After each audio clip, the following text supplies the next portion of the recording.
So if you guys want answers to your frequently asked questions about St. Luke's, then this is the vlog for you.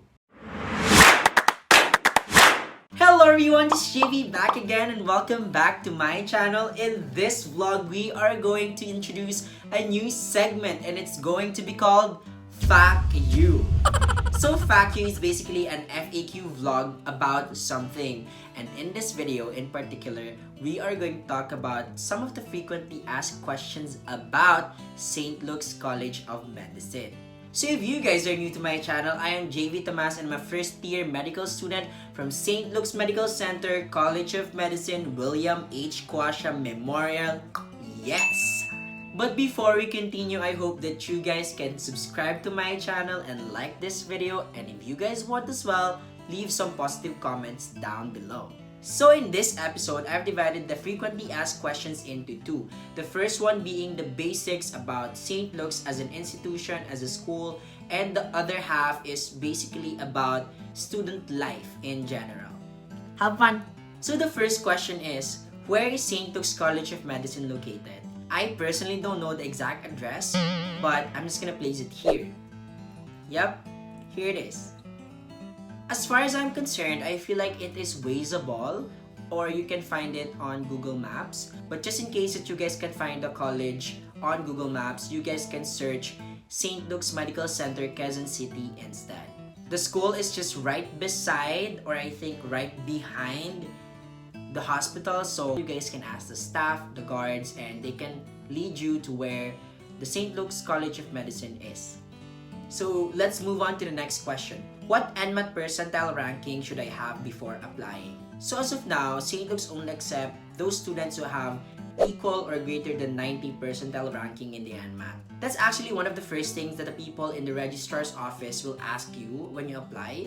They'll ask you if you have equal or greater than 90% in the NMAT, and if you don't, they'll ask you to submit next year. So the next question is, what is the minimum GPA or GWA I need to be accepted? So in St. Luke's, they don't have a cutoff score on the GPA that is required for you to get in.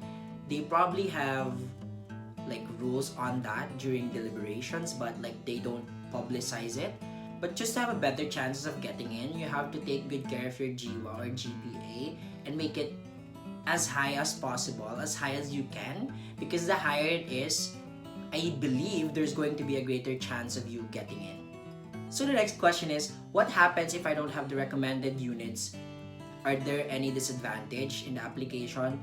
St. Luke's makes it clear that they don't have required courses, they are only recommended, means strongly recommended. So even if you don't have them, they will still let you apply, they'll still review your application. But if you require scholarships, I think you have to have all the required units.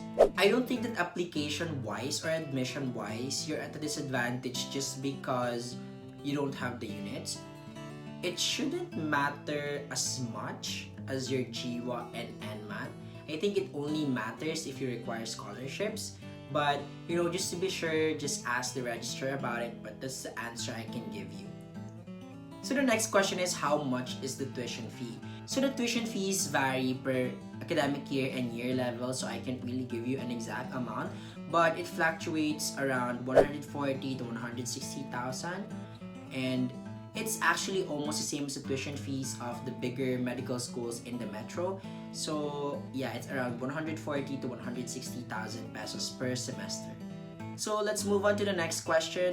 What are the scholarships currently being offered by SLMCCM and what are their differences? So I am not a scholar, so my answer is purely based on what I hear from my friends who are scholars. So there are two types of scholarships. The first one is entry scholars, like merit-based. So like that requires you to be a magna cum laude at least and have at least 95% NMAT score.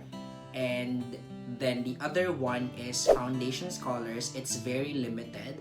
And it's based on needs, so they have to like do background checking and stuff like that. But yeah, St. Luke's offers scholarships, it's highly competitive. So the next question is, how long is the program?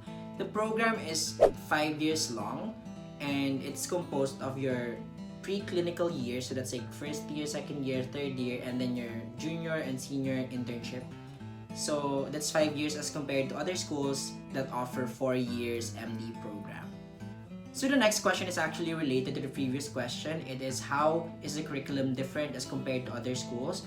So just to repeat my answer to the previous question. So it's actually a 5-year MD program. Yes, I know that Ateneo offers 5 years MD and MBA program, so they're different kind of thing. So St. Luke's is offering a 5-year MD program only, and then Ateneo offers 5 years MD MBA, so it's a double degree. So another thing that makes St. Luke's curriculum unique is their Foundations of Medicine class. It is a class offered during your first year, and the course aims to integrate your learnings for the entire week. So the next question is, how big is the student population? So I think I've also answered this already in one of my previous videos, and yeah, I'm gonna answer it again. It's very small. I think it's around 500. That's the entire year 1 to year 5 batches already, as compared to other schools that have like 500 students per batch, or like per batch, like per year level.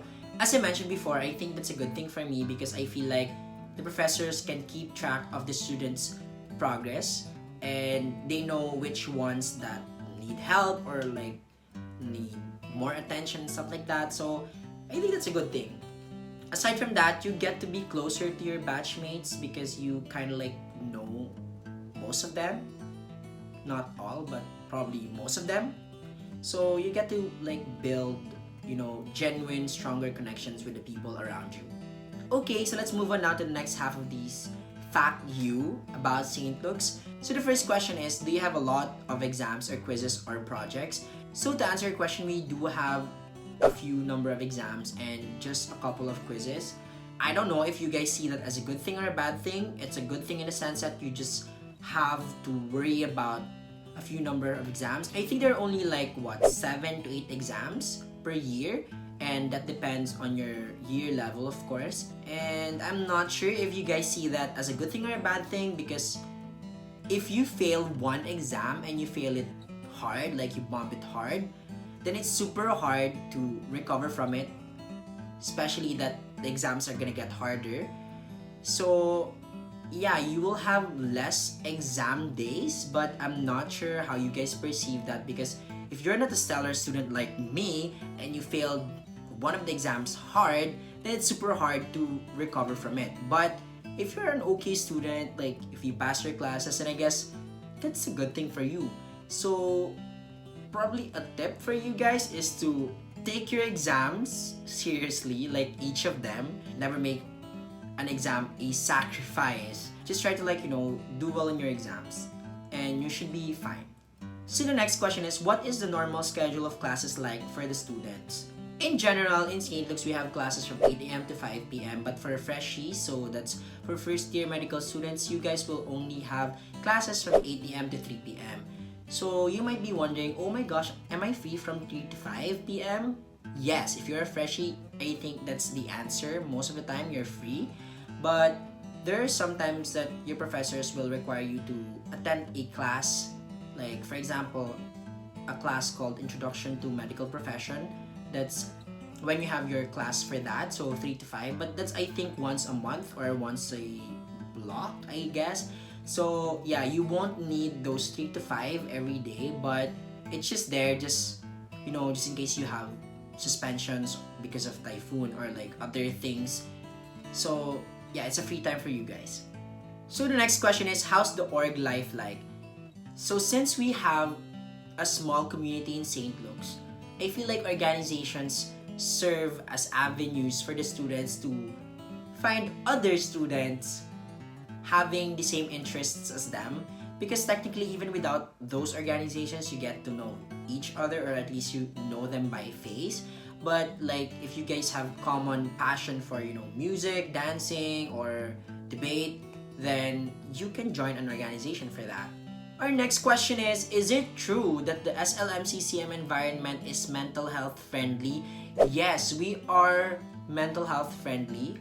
The NAPROM is, I think, one of the proof that we care about the mental health of the students. So the next question is, what are the essentials in med school? Do you need an iPad? So this is a very privileged question, but is a very valid question as well.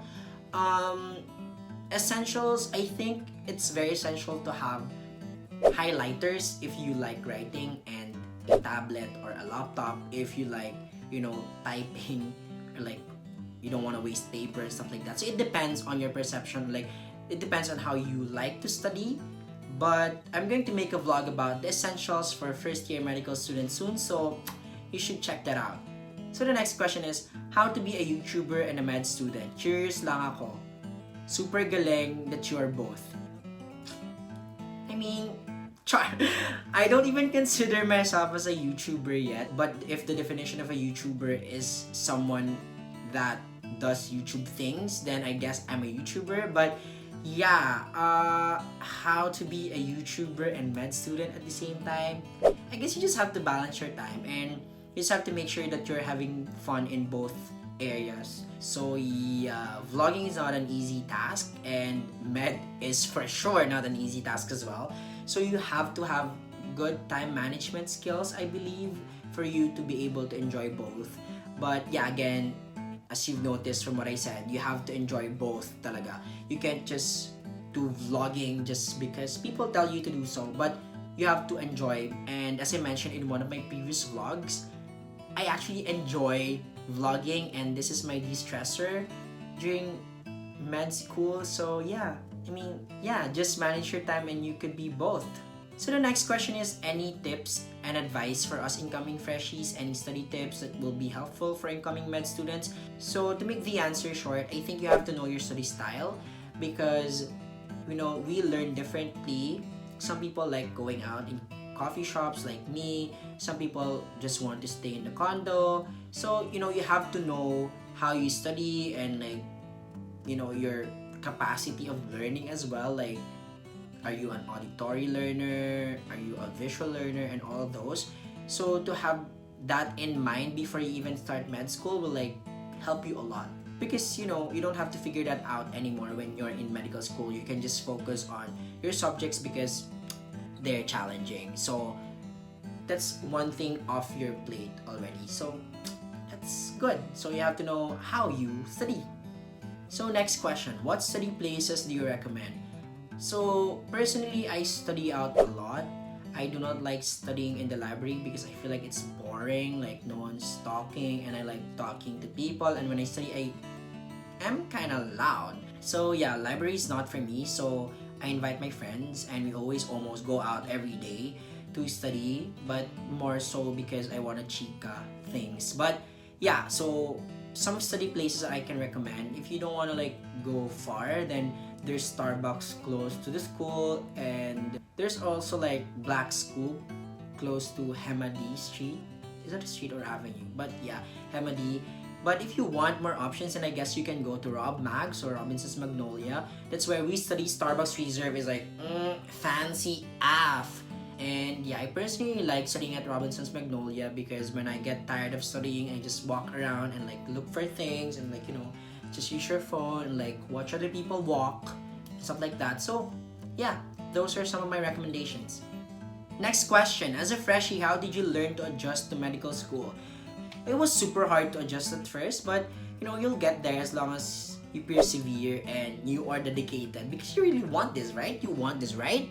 So yeah, work for it, girl! Second to the last question, what's your weekly routine?